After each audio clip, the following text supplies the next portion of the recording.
Welcome to Sleepless Battles, where history's forgotten wars come alive in calm, soothing storytelling. The kind you can listen to as you relax, unwind, and drift toward sleep. Here, we bring you the great battles that changed the world, told gently, slowly, and peacefully, without noise, without stress, and without anything that might disturb your rest. Tonight, we will step into one of the most mysterious and fascinating moments of ancient history, a battle hidden deep in the forests of northern Europe, where 3 entire Roman legions vanished. This is the Battle of the Teutoburg Forest, a story of ambition, trust, betrayal, and destiny. So find a comfortable place, close your eyes, take a deep breath, and let your mind travel back nearly 2,000 years. We will go slowly, step by step, as though we are walking with the soldiers themselves. Imagine the Roman Empire at its greatest height. The year is 9 after the birth of Christ. Rome rules much of the known world. From the hot deserts of Egypt to the green fields of Gaul, the empire's power is unmatched. Its roads stretch across continents. Its governors bring law and order, and its armies are feared everywhere they go. But far to the north lies Germania, a wild and untamed land full of endless forests, rivers, and hills. This land is not yet fully conquered. Rome has built forts, stationed soldiers, and tried to bring its way of life here. But the tribes who live in Germania remain proud and free. In this land, thousands of Roman soldiers are marching.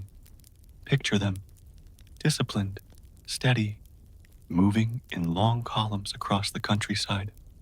They are led by Publius Quinctilius Varus, the governor of the province. Varus is a man of law and duty. He believes in the Roman mission to bring civilization and peace to every corner of the empire. At Varus's side rides a man named Arminius. Arminius is different from the Roman soldiers.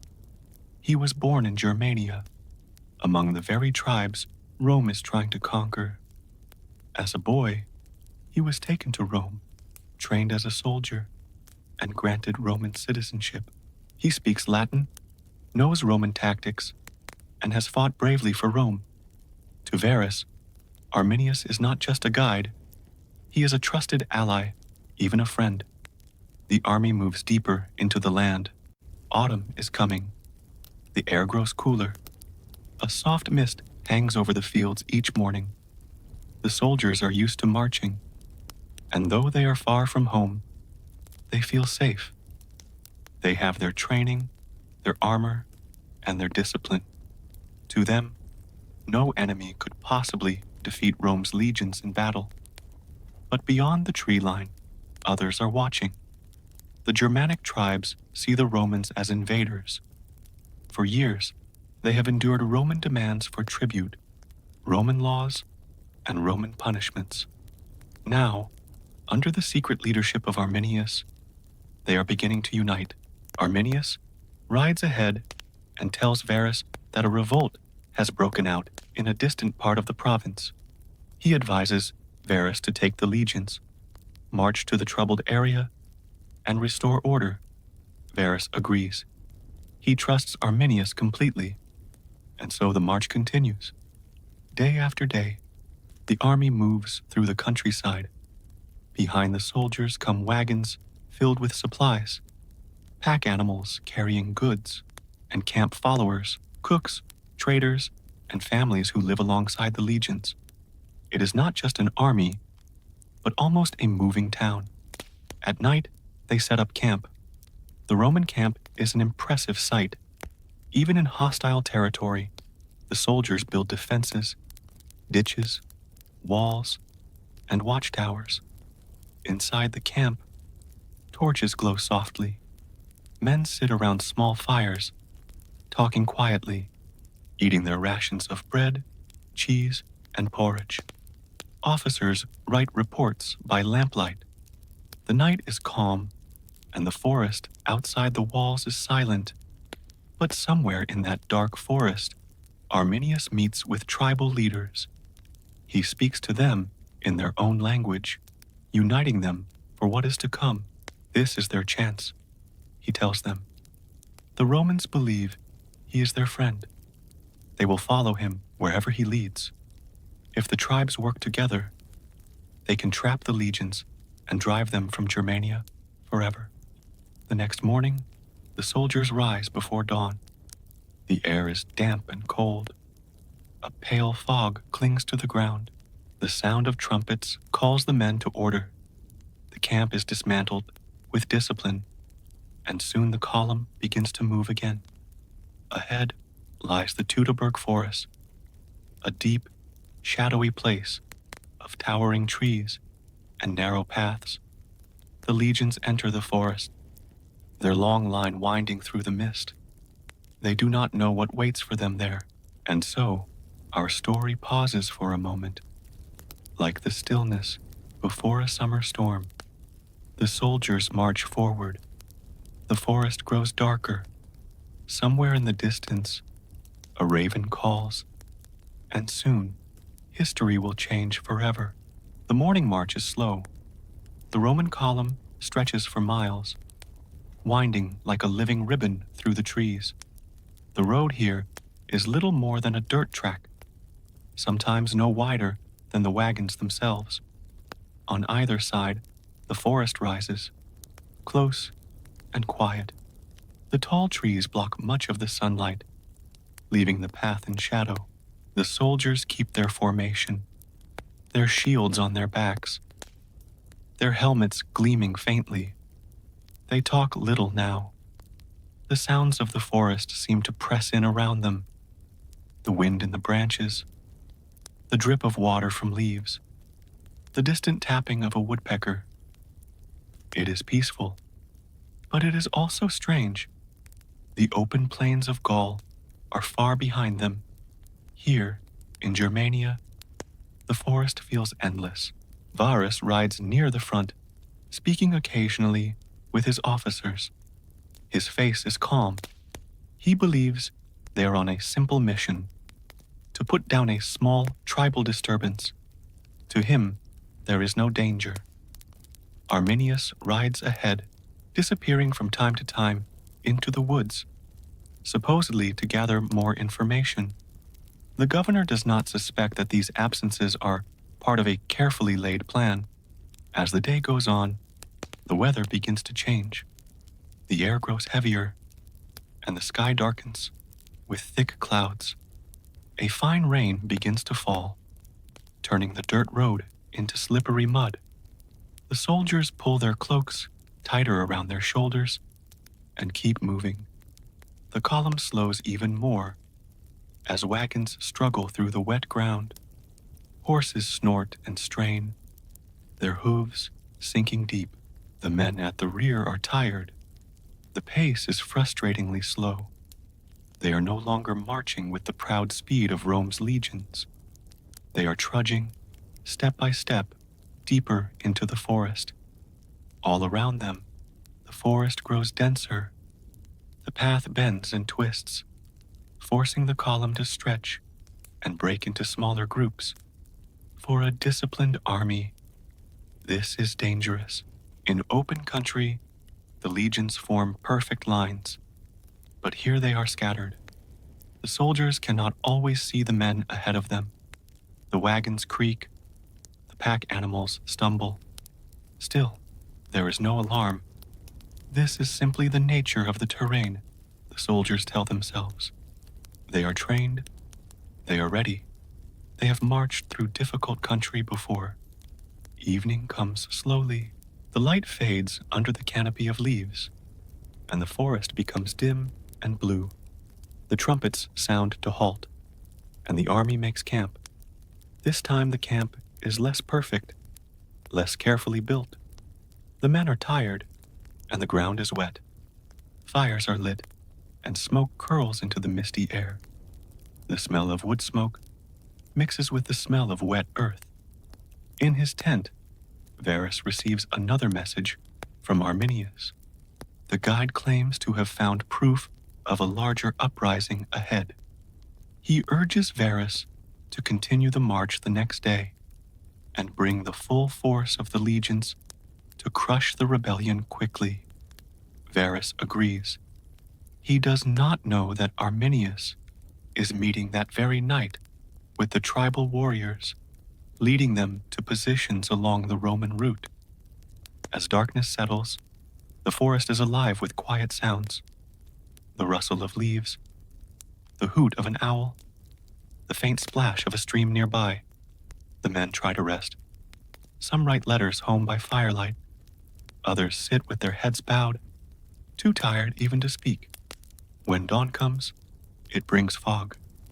The mist hangs thick among the trees, hiding the road ahead. The trumpets sound again, and the camp stirs to life. Soon the soldiers are on the march once more. Their armor is damp, their sandals cold with dew. The column moves forward, slower than before. The forest seems to close in tighter with every mile. The wagons creak. The sound of marching feet is muffled by the wet earth. And then, very faintly, comes another sound. Distant, hard to place.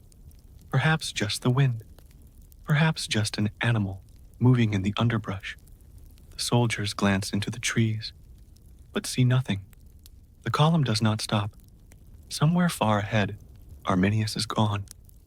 He has ridden off with a few horsemen, saying he will scout the road. Hours pass, and he does not return. Still, Varus is calm. He trusts his ally. But among the lower ranks, a quiet unease begins to grow. The forest feels different now. The silence is heavier, the shadows deeper. When the rain begins again, it is cold and steady. The road becomes slick. Wagons slide, horses stumble. The column breaks apart even more. Officers shout to keep order, but it is difficult. And then, from somewhere in the forest, comes a sound that is not the wind, a sudden cry, sharp, brief, then gone. The soldiers stop. They strain to hear. Nothing, only the soft patter of rain on leaves.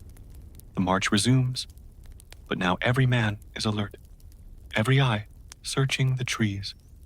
The forest, once peaceful, now feels alive, as though it is watching them. And then, a spear flies from the trees. The first spear lands with a dull thud, striking the wet earth beside the marching column. For a moment, nothing happens. The soldiers pause, glancing at one another. Perhaps it was thrown by a hunter, they think. Perhaps it is nothing. Then another spear comes. This one strikes a shield with a hollow sound, and then another. The forest comes alive. From both sides, from the shadows, a sudden rain of spears falls on the column. The soldiers raise their shields instinctively, forming a loose wall. But the formation is broken. The road is too narrow for them to form their usual lines. Officers shout orders. Their voices echo strangely in the misty woods. The column slows to a halt. Some men try to move off the road to chase the attackers, but they vanish into the trees. There is no clear enemy to fight. The forest grows louder now. From every direction comes the sound of horns, deep, mournful blasts that roll through the mist. Then come the cries of the Germanic warriors, high and fierce, echoing from tree to tree. The Roman soldiers grip their shields and look into the forest, but all they see is movement. A flash of a figure here, a shadow there, the gleam of a spear point, before it disappears again. The attack is quick, then it stops. Silence falls again, heavy and strange. The men stand waiting, their breath visible in the damp air. Varus gives the order to reform the column and keep marching. The road must be cleared, he says. They cannot stop here. And so, slowly, they move forward again. But the road is worse now. The rain has turned it into a river of mud. Wagons sink deep, wheels spinning helplessly. Pack animals panic and must be calmed. The column stretches longer, thinner, more fragile. Then the spears come again, this time from closer, from both sides at once. Some strike shields, others strike men. The soldiers cry out, but there is no time to form ranks. They fight where they stand, clashing with unseen attackers who strike and then disappear back into the trees. It is not a battle as the Romans know it. It is not a grand clash of two armies on an open field. It is something slower, stranger, a battle that comes in waves, a battle where the enemy is everywhere and nowhere. The legions press on, step by step, fighting as they march. The rain falls harder now, running down their helmets, soaking their cloaks, turning the road into thick clay. By nightfall, they are exhausted. There is no time to build a proper camp. They make a rough shelter, stacking shields and pulling what supplies they can into a circle. Fires are lit, but they burn weakly in the rain. Varus meets with his officers. Their faces are grave. This is no small tribal disturbance. This is an uprising, carefully planned. Arminius has not returned, and now they begin to understand what that means. Still, there is hope. The legions are strong, well-trained, disciplined. If they can break out of the forest, reach open ground, they can form proper battle lines and fight as they were trained to fight. But the forest does not release them. Morning comes gray and wet. The column moves again, slower now, with fewer wagons. Some have been abandoned in the mud. The men are hungry. Supplies are running low. The forest grows even denser. The road narrows. The trees press close, their roots twisting across the path. Then, once more, the horns sound. This time, the attack is heavier. Warriors rush from the trees, striking at the flanks of the column. They use the forest as their shield, darting in and out, hurling spears, swinging swords, then melting away before the legions can catch them. The Romans fight bravely, their shields lock together when they can, their short swords thrust and strike. But the ground is uneven, the formation is broken, and the wagons are in the way. Hours pass like this, a slow, grinding struggle through mud and rain. Every step forward costs effort.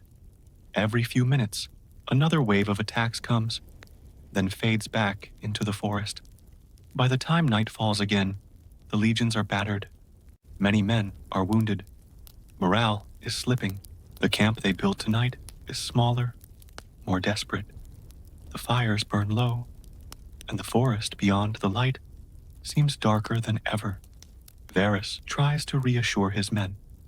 Tomorrow, he says, they will find open ground. Tomorrow they will break free. But outside the camp, in the dark woods, the tribes are gathering in even greater numbers. Arminius is with them, guiding them, preparing them for the final day. The forest is quiet again, but it is the kind of quiet that feels alive, as if holding its breath. And soon, the storm will break completely. The last morning begins with mist. The air is heavy, the sky low and gray. The soldiers rise slowly, their bodies aching from days of marching and fighting. Their cloaks are still wet from yesterday's rain, their sandals caked with mud. They eat what little food remains, mostly grain and dried meat, and prepare to move again. Varus rides to the front. His face is tired, but he speaks firmly. "We will march," he says. "We will reach open ground. The legions will survive." The column moves once more, step by step, into the depths of the Teutoburg Forest. The road is barely a road now, just a narrow track winding between trees and low hills. The wagons have been reduced to a few that still roll. Others have been burned or left behind. The soldiers march in silence. Their armor is heavy, their shields slippery with rain. Then, without warning, the horns sound again. This time, they are everywhere at once. Ahead, behind, on both sides. The forest explodes with noise. Warriors rush from the trees, not just with spears, but with axes, clubs, and swords. The Romans form ranks as best they can, but the ground is uneven, broken by roots and puddles. The forest floor is slick. The wagons block their lines, and the column is too long to defend on all sides. Still they fight. The shields rise. The swords flash. The soldiers hold their discipline, pushing forward in small groups, step by step. But the waves of attackers keep coming. When one group of warriors falls back, another takes its place. The sound of shouting, of clashing metal, echoes through the trees. Varus gives the order to keep moving. The only hope is to reach a clearing, to form a proper battle line. The legions push forward, abandoning more wagons, leaving the dead behind. Hour by hour, the struggle continues. The rain does not stop. It runs down faces, pools in helmets, soaks cloaks, until they are heavy as lead. By midday, the column is broken into pieces. Some groups of soldiers fight on together. Others are cut off entirely. Officers try to rally their men, their voices hoarse from shouting. Somewhere near the front, Varus sees that the battle is lost. The legions cannot reform. They cannot escape. There is no open ground ahead. Only more forest, more mud, more ambushes waiting. Quietly, he makes a final choice. Tradition tells us that he fell on his own sword, ending his life rather than be taken prisoner. His officers follow his example. It is a Roman act of honor, one last sign of loyalty to Rome. As the day wears on, the fighting grows weaker. Groups of survivors try to break free, but few succeed. Most are surrounded, captured, or cut down where they stand. When night falls, the forest is quiet again. The fires of the Germanic tribes burn among the trees. The Roman legions, 3 full legions, are gone. Nearly 20,000 men have vanished into the mist of the Teutoburg Forest. The forest is silent now, but the echoes of what happened there travel far, all the way to Rome. When the few surviving soldiers finally reach the safety of the Roman forts on the Rhine, they bring news so terrible that many refuse to believe it at first. 3 legions, the 17th, the 18th, and the 19th, have been wiped from existence. Their eagle standards, the sacred symbols of their honor, are lost. The message is sent to Rome. Emperor Augustus, an old man by this time, receives the news with grief. Ancient writers tell us that he tore his clothes and struck his head against the wall, crying out again and again, "Quintilius Varus, give me back my legions." The loss is more than just military. It is a wound to Rome's pride. For decades, the empire had seemed unstoppable. Rome had conquered Gaul, taken Egypt, and extended its power across the Mediterranean. But now, in the dark forests of Germania, it had met an enemy it could not overcome. Augustus orders a new campaign. More legions march north under the command of Germanicus, a skilled general and nephew of the emperor. For several years, Germanicus leads raids into Germania, burning villages, defeating tribes, and recovering 2 of the 3 lost eagle standards. But despite these victories, The land itself seems to resist conquest. The forests, the rivers, the endless distance, they all favor the tribes. Rome wins battles, but it cannot hold the ground. At last, Augustus's successor, Emperor Tiberius, orders the legions to stop. The dream of turning Germania into a Roman province is abandoned. From that time on, the Rhine River becomes the frontier. Rome builds forts and watchtowers along its banks, keeping a watchful eye on the lands beyond. The empire will fight here many times in the centuries to come, but it will never again try to push its borders far into the German wilderness. And so, historians say, the Battle of the Teutoburg Forest changed the map of Europe. If Rome had conquered Germania, its culture and language might have spread there, just as it had in Gaul. Latin might have been spoken far into the north. The future of Europe, its kingdoms, its languages, its history, might have been very different. But instead, Germania remained free. Its tribes survived. Its culture endured. And centuries later, new nations would rise from that same land. For the Romans, the memory of the lost legions never faded. Each year, on the anniversary of the battle, Augustus is said to have mourned. The numbers of the legions, 17th, 18th, 19th, were never used again by the Roman army. It was as if they had been erased, left as a warning to all who followed.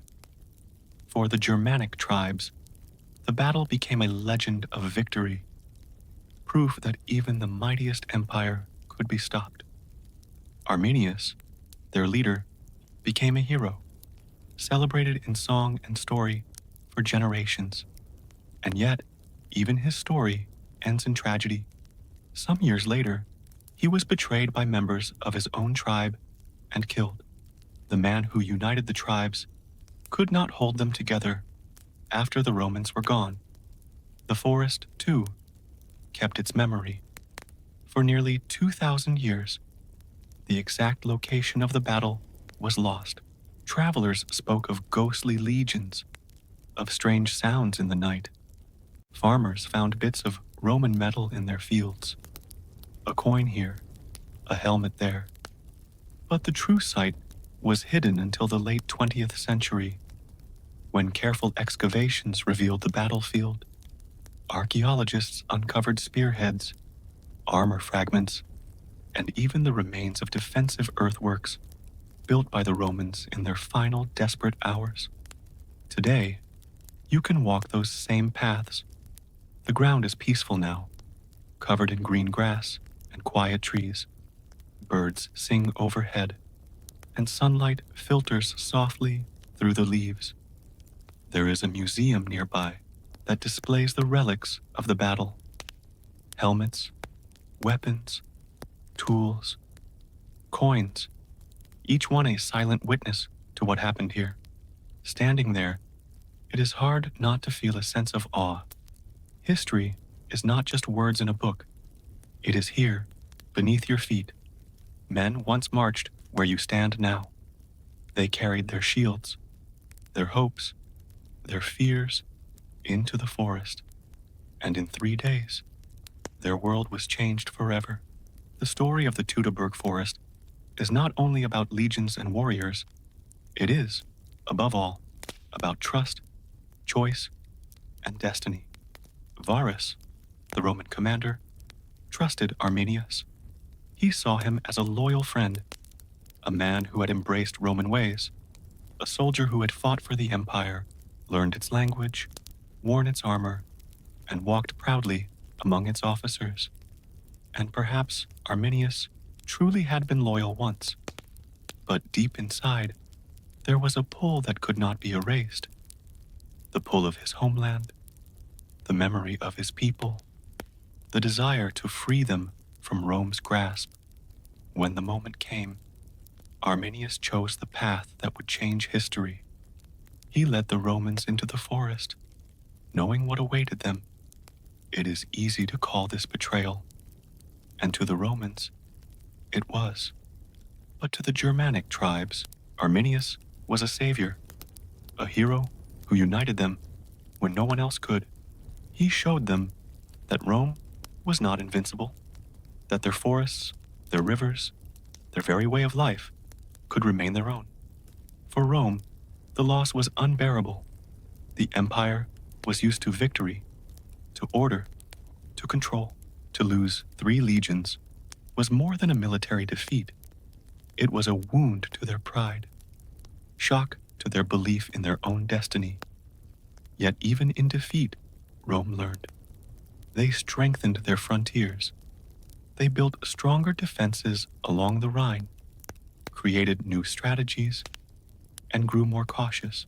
In some ways, this defeat preserved Rome. It forced them to protect what they already had, instead of stretching too far, too fast. And so, this battle, though tragic, became a teacher.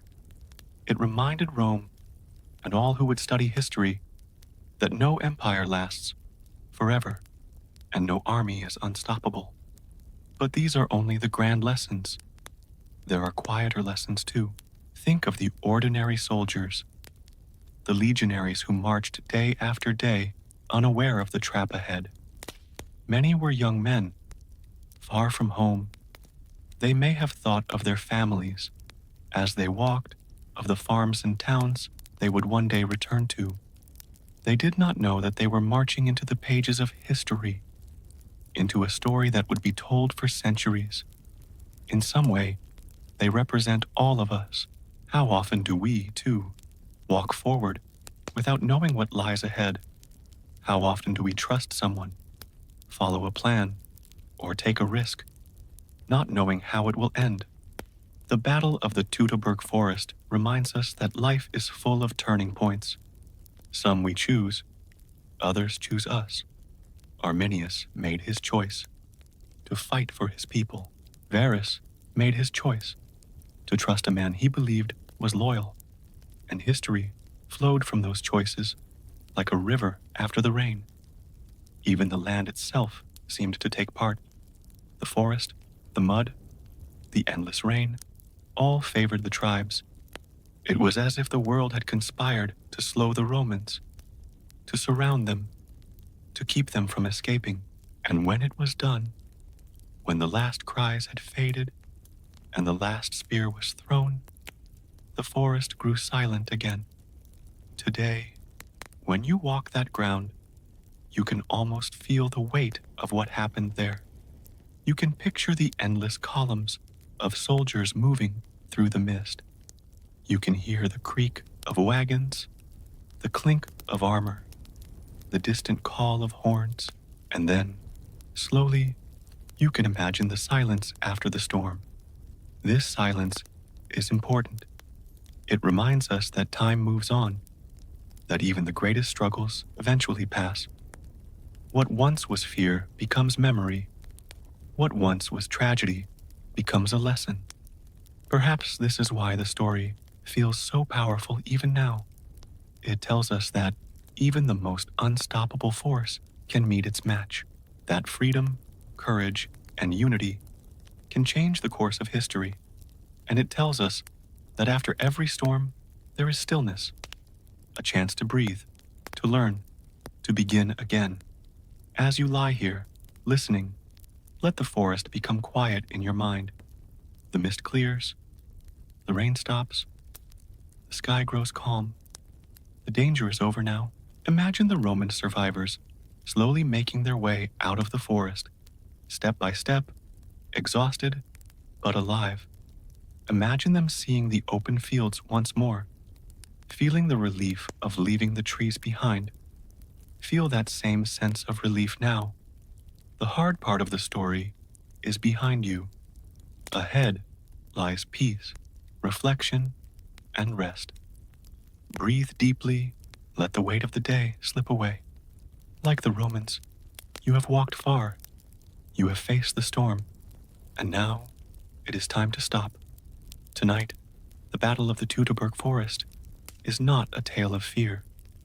It is a tale of survival, of strength, of learning.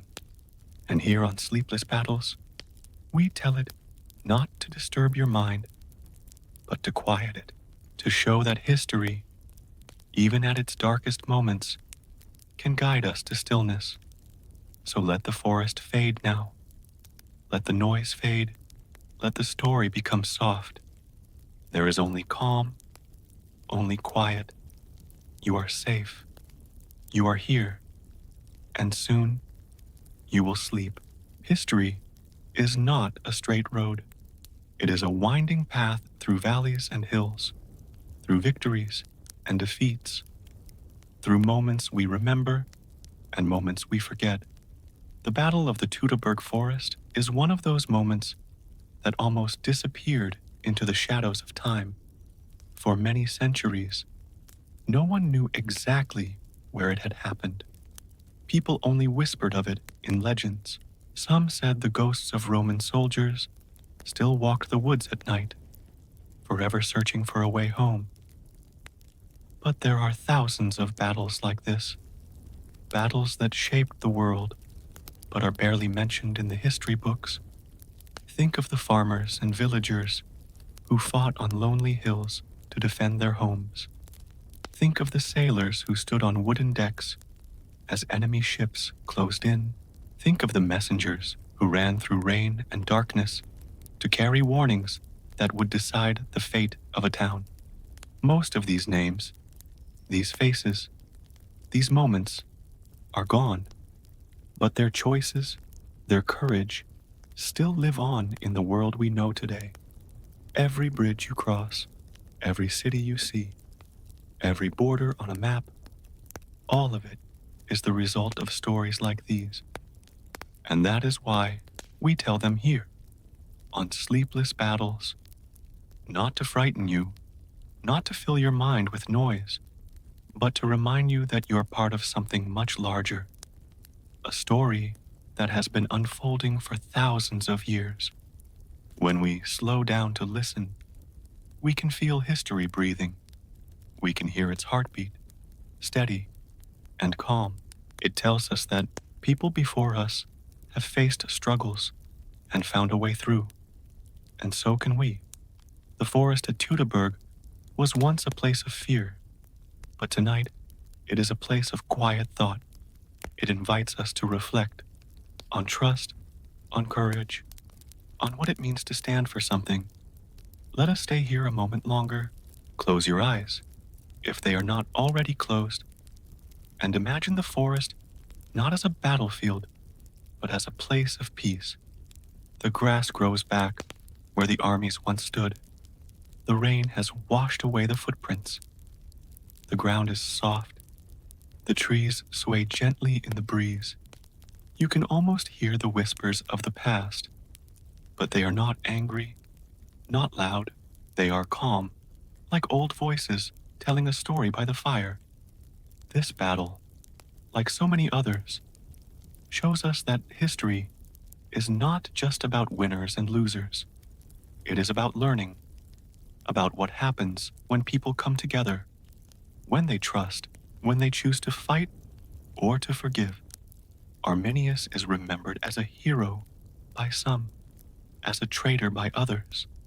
Varus is remembered as a man who lost everything.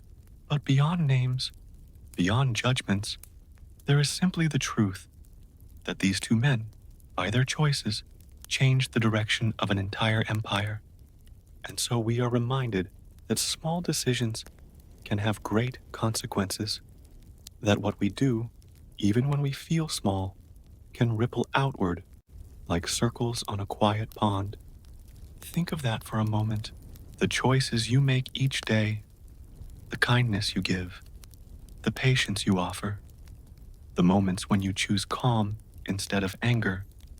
These are the battles you fight, and unlike the battles of old, yours do not need to end in loss.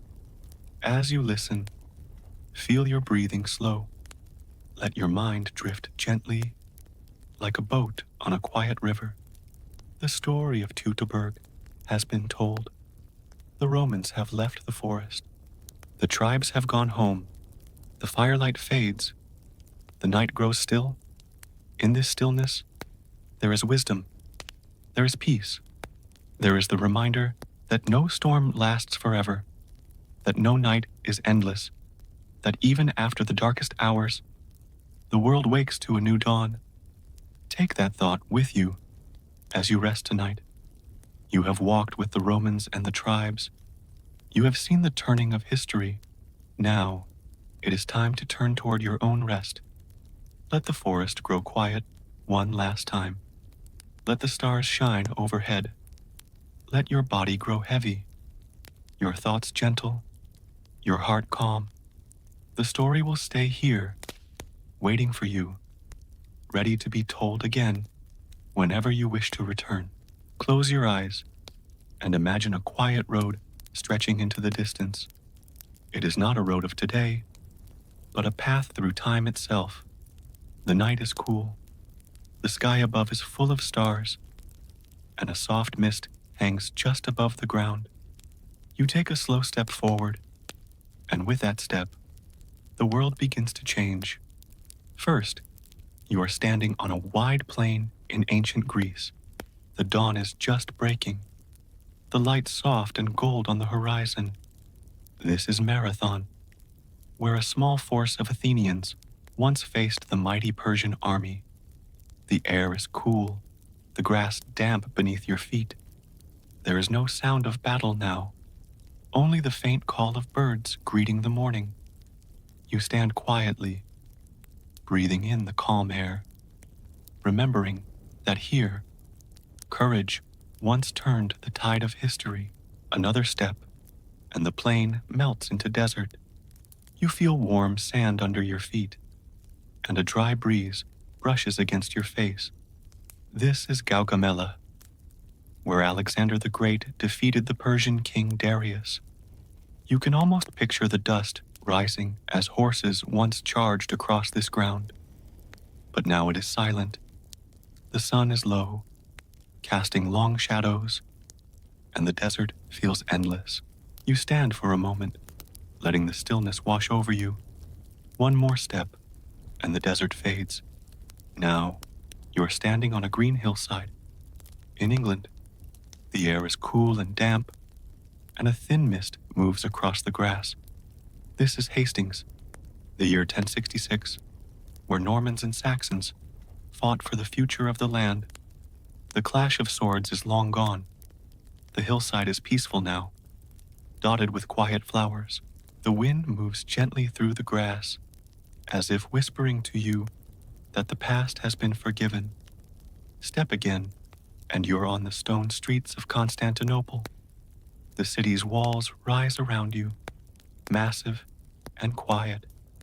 The markets are gone, the bells no longer ring, but the stones beneath your feet still hold memory. This is where an empire's final defense once fell, where 1,000 years of history came to a close. But here, in the night, it feels safe. The air is still. You run your hand along the cool stone of the wall and keep walking. Another step, and you are far across the ocean, standing in a quiet field under a summer sky. This is Gettysburg. The grass is tall and sways gently. The hills are quiet. The fence is weathered by time. The gunfire has faded into silence. You can almost hear distant drums, not in alarm, but like a memory too far away to disturb you. Take another step, and the ground becomes rocky, the air crisp. You're standing near a mountain pass high above the clouds. This could be Thermopylae, where a small band of Spartans once made their stand. Or it could be any lonely pass where travelers walked for centuries. The stars feel closer here, bright and steady above you. Another step, and you find yourself on a shoreline. The waves are gentle, rolling in and out. The moonlight glitters on the water. This is Salamis, where ships once clashed in a great naval battle. The sea is calm now, and you hear only the soft sound of water touching the sand. You take one last step, And now you are standing in a place where there is no name, no monument, no memory, but the earth itself. Perhaps this was once a battlefield, or perhaps it was just a quiet field where nothing happened at all. The grass is tall, the night deep and endless. You breathe in slowly, feeling the peace of all these places settling into you. The battles are over, the soldiers are gone, the past is silent. You keep walking, slowly, until the path begins to fade. The stars above are bright, the ground soft beneath your feet. It feels as if you could walk forever, safe and unhurried, moving through a dream that has no end. At last, the path turns to mist and disappears. You lie down on the soft earth, looking up at the sky. The stars shimmer gently, as though watching over you. The night is calm. Let yourself rest here. The journey through history has brought you to a place of quiet. The past has done its work. Now it offers only peace. Breathe deeply. Let the air fill your lungs, and let it out slowly. With each breath, feel your body grow heavier, your mind calmer. You have walked far tonight, across ages and continents, across victories and defeats. Now it is time to stay still, to let the stars and the night hold you. Sleep is close now, like a soft blanket settling over the world. Let it come. The journey through the past is complete. You have walked through forests, deserts, fields, and stone cities. You have seen the world as it once was, and now you stand in the quiet of the present. Tonight, there is nothing more to do, nothing more to solve. The stories of Arminius and Varus, of Rome and Germania, have been told. The battles have been fought, the decisions have been made. Now, it is time to rest. Just as the land rests after the storm, imagine the forest at Teutoburg one last time. The mist is gone, the ground is dry, the trees are calm. Sunlight filters gently through the branches, warm and golden. Birds sing softly in the distance, and a light breeze moves through the leaves. It is no longer a place of battle. It is simply a forest again. Take a slow breath in. Hold it for a moment, and let it out slowly, as if exhaling centuries of history. With every breath, imagine the weight of the past lifting from you. The Romans are gone. The tribes are gone. The fear, the clash, the noise, all of it fades into the distance until there is only peace. You lie down on soft grass in the center of the forest. Above you, the canopy is open just enough to reveal the stars. They shine steadily, like tiny lamps in the dark. The night air is cool against your skin, fresh and pure. Feel the ground supporting you, strong and steady. It is the same earth that held the feet of soldiers long ago, the same earth that grew new grass after the battle ended. It reminds you that the world heals, that time continues, that tomorrow always comes. Your breathing grows deeper now. Each inhale is slow, smooth, quiet. Each exhale releases tension from your shoulders, from your chest, from your thoughts. If there are worries left in your mind, imagine placing them on the ground beside you.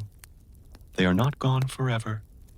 You can pick them up tomorrow if you need them, but for tonight, let them rest here, safe and still, until the morning light. The forest grows quieter still. The leaves no longer rustle. The birds have gone to sleep. Even the stars seem to shine more softly now. Your body feels heavier, as though the earth itself is holding you gently, keeping you safe. Your arms are loose, your legs soft, your jaw unclenched. Your eyelids are warm and relaxed, ready to close completely. The past and present fade together into a single moment, a moment where you are free of time, free of noise, free of worry. Picture a calm river flowing nearby. Its surface is smooth and still, reflecting the moonlight. You hear only the faint trickle of water, soothing and slow. Each sound feels like a lullaby, inviting you to drift deeper into calm. If you like, imagine stepping into a small wooden boat that waits by the riverbank. It is sturdy, simple, and safe. You sit down, and the boat begins to drift on the gentle current. You're not steering. You don't need to. The river knows where to take you. The boat moves slowly, rocking slightly, carrying you forward. The stars above move with you, as though guiding your path. The night is cool, the air pure. There is nothing to fear here, nothing to chase, nothing to escape. You drift past the memories of all the places you visited tonight. The plain at Marathon, the desert at Gaugamela, the fields of Hastings, the walls of Constantinople, the quiet hills of Gettysburg, the forest of Teutoburg. Each one feels far away now, like distant lanterns glowing softly on the horizon. And then, even those lights fade, one by one, until there is only darkness. Not a frightening darkness, but a comforting one. The kind of darkness that wraps around you like a warm blanket. Your breathing is slow and steady, your heartbeat calm. The river moves on, quiet and sure, carrying you into a place where words are no longer needed. Soon, there will be only rest, only sleep, only the deep, dreamless peace that waits at the end of every long day. Let yourself sink into that peace now. The story is finished, the journey is done, and you are safe. Good night.